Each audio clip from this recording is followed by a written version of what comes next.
ஒரு நகரில் 7 வயதுடைய ஏழை பாலகன் ஓயாது எண்ணினான் மனதில் நோன்பயேனிதம். ஒரு நகரில் 7 வயதுடைய ஏழை பாலகன் ஓயாது எண்ணினான் மனதில் நோன்பயேனிதம். பெரும் ஆனந்தம் கொண்டான் ரமலான் மாதம் வந்ததும் தன் தாயை கட்டி தழுகு கொண்டு கெஞ்சினான் ஜனம்.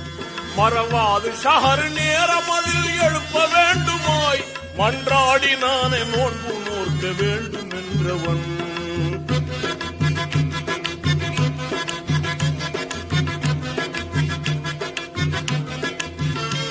ஒரு நகரில் 7 வயதுடைய ஏழை பாலகன் ஓயாது எண்ணினான் மனதில் நோன்பயேனிதம். ஒரு நகரில் 7 வயதுடைய ஏழை பாலகன் ஓயாது எண்ணினான் மனதில் நோன்பயே